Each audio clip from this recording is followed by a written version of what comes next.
So I'm really happy with the way this turned out, and I actually can't wait to make another one. Hi YouTube friends, it's Leigh here. Thanks for joining me. I just want to show you the journal that I've made for Junk Journal January. So that's fast approaching. We're halfway through December, and I've done a tab bound one.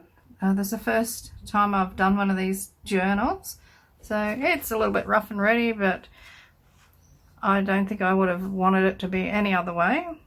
And yeah, so that's my front cover and my back cover, and then on the inside I put a pocket for my prompts to go into, so I can just pop into there. And I've used coffee dyed papers, so I'll show you shortly how I did these ones with stencils, and just gone through on a few of the pages and put some embellishments in, and trying to sort of keep everything related to either the avocado dyed, you know, the pink paper, or these scraps of fabric that I used for the binding. So anyway, stay tuned and I'll show you how I made this one. So I gathered together some papers that I thought I might want to use in this journal, and a few of these big stencils that I've got. They're about 12 inches square, I think. Made up some coffee and headed out the back to the table, and laid out my papers and sprayed them with the coffee, which I'd put in that spray bottle, turned them over and then sprayed the other side. And then what I did was laid them out on the, you know, spread them across the table, and then sprayed through the stencil with coffee. So I had a few different patterns there, and then on a couple I sprinkled some coffee grounds. Most of it seems to sit on top of the stencil, but a few of them managed to get down inside and create some nice effects. I also went and got some of my already dyed paper, so tea dyed and avocado dyed paper, and my intention was just to sop up the excess moisture off the top of the stencils. So they turned out quite nicely too. So here's a few of them laid out on the table, and then I just piled them up on top of each other, put these two big stencils on them and laid them out in the sun. So for my cover, I'm going to use a junk mail, so it's just a real estate brochure. I'm just gluing it together to make it quite like solid, a bit more substantial than it was. And then I'm going to cover it in some fabric which has been tea dyed, and also put on the front a bit of a feature made from some denim and other bits and pieces.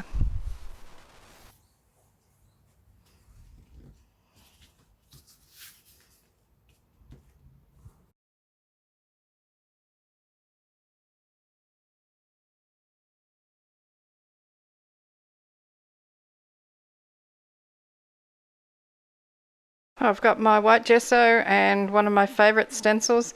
I'm just going to put a little bit of white gesso onto that blue denim.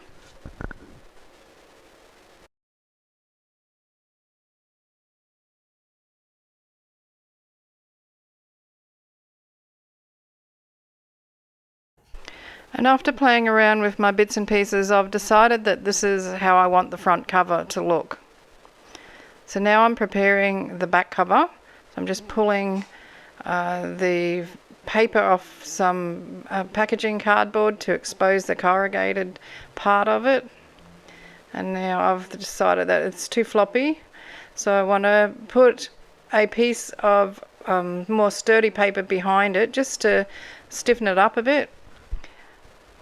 And again, just dry brushing some gesso over the corrugated cardboard.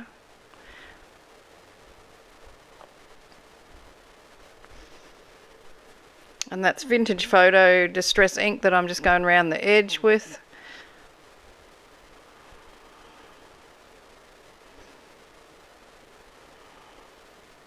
And adding a little bit of more of that stenciling with the stamp pad.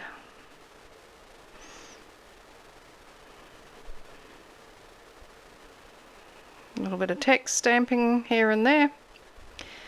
And now I can glue it together once I finish putting the ink on the front. I really like the way this cardboard looks when you peel back areas of the paper on the front of it and leave some of it just bare paper and some corrugated. It looks really nice. So that glue that I'm using is it's a PVA glue, but it's a really thick one. It's very tacky, I guess is what you'd say. So now I'm going to work out what I'm going to put on the back cover to decorate it. And I decided to use a piece of this fabric that I covered the front cover with and just add some scraps of the denim.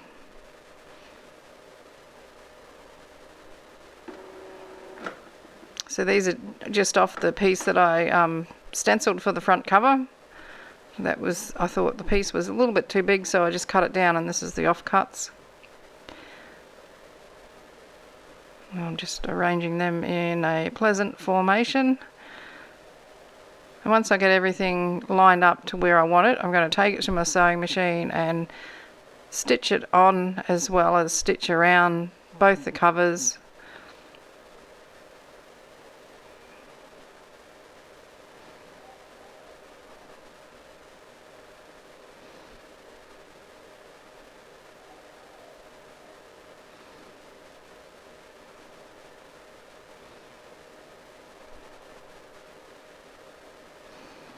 That fabric that I'm playing with now is a bit of an old pillowcase.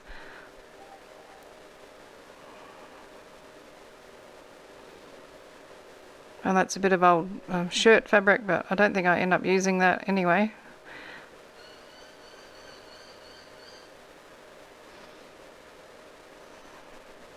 So here's the two covers with all the stitching done. And I will get my little alphabet stamps out and stamp Junk Journal January onto a piece of that pillowcase fabric and then glue it onto those pieces of corrugated cardboard on the front cover.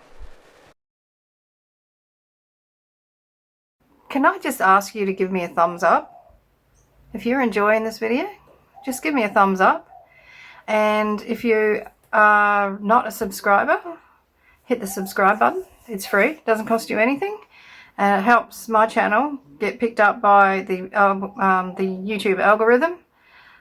There's something like a phenomenal amount of channels on YouTube, more and more coming on every day, so it's getting harder and harder to get the videos watched.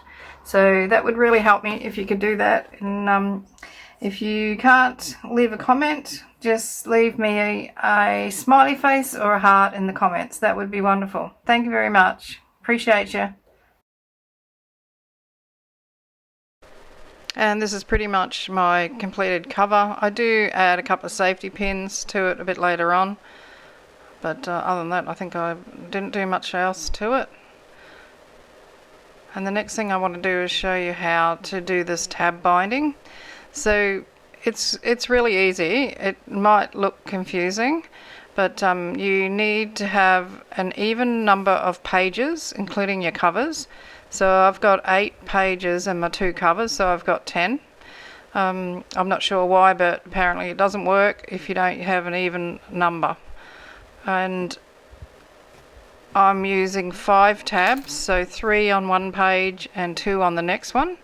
So what you do is you stick your tabs on the cover like I'm doing here.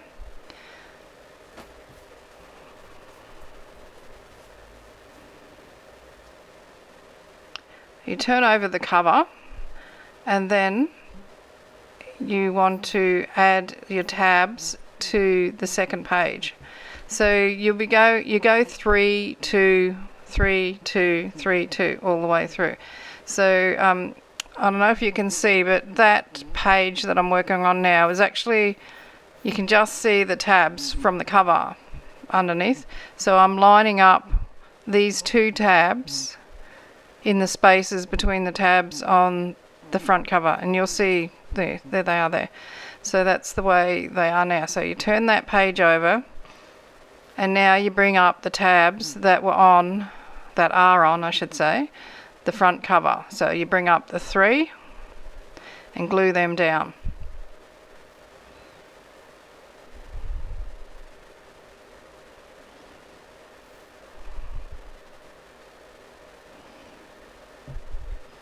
So these are the tabs that are attached to the front cover. So bring the 3 of them up, and they're going on the back of that second page, and that's the 2 that are left there poking out to the side. They're the ones that I just attached. So you go 3, 2, 3, 2. So when I put this page next to the one I've just done, because there's 3 tabs showing on that page, I need to put 3 tabs on this page.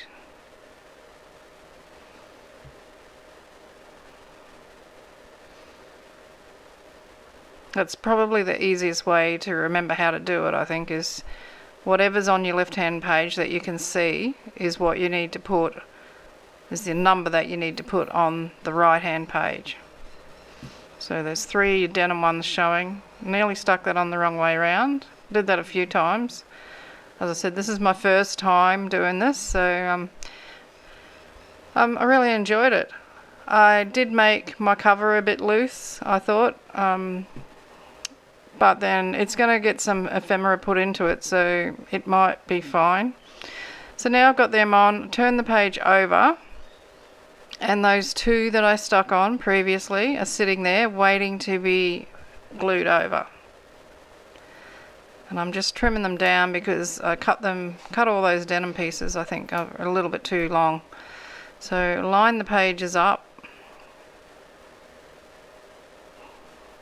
and glue over the 2 denim ones.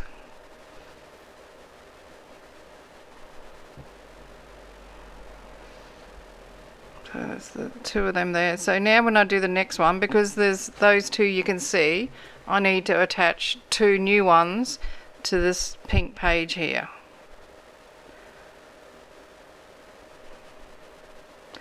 So whatever's on the left, you do on the right.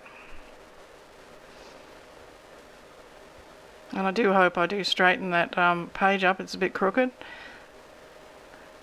I might do. I might forget. I'm not sure. I think the book turned out pretty level, so I must have. There I go.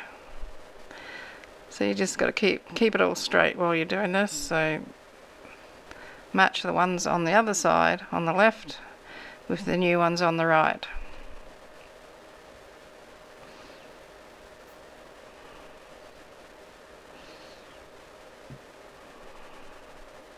Oh, nearly did it again. Okay, so there's 2 there. Now I turn that over, and the 3 from the previous page are sitting there, and they come up. And you just continue this way till you get to the back cover.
Okay, so all the pages are in and you're at the back cover now.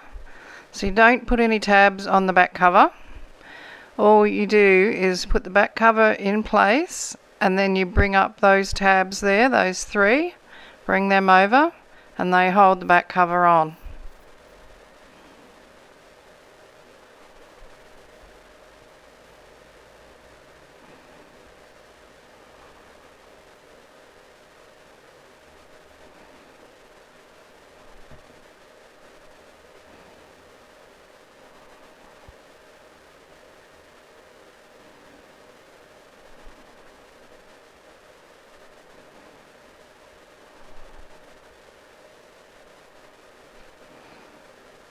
Making sure, because that's corrugated cardboard that I'm putting that on, that I'm pushing that glue right down into those grooves so that the contact with the glue and the cardboard and the fabric is all nice and strong. So that's the book completed. So that it's really easy, isn't it? So when you open it up, you get 2 pages with 3. And I decided to trim off these things. I should have done it earlier, but I didn't. So I hadn't glued right to the end, so it was easy for me to come in and snip the ends off.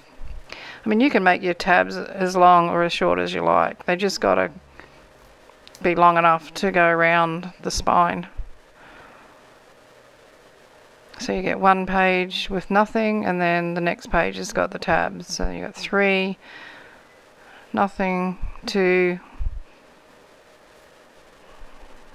I'm just wiping away some excess glue there. Nothing, back to 3. Nothing, back to 2, and so on throughout the book. Then what I'm going to do is put some pieces of baking paper in between the pages, put a weight on the book, and leave it to dry.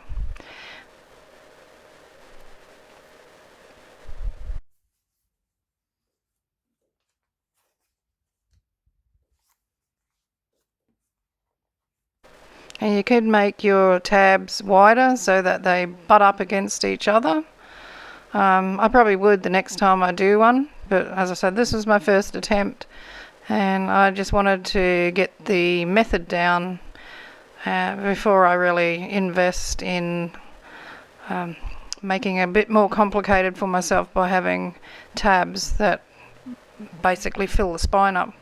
So that's got to dry now. So I did hit it with the hairdryer for a little bit, and then I put the pieces of paper in between the pages and left it with a weight on it.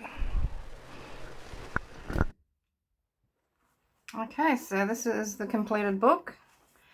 Everything's pretty much dry from what I can tell. So I just added a few embellishments, put a little cluster through one of the tabs on the spine there.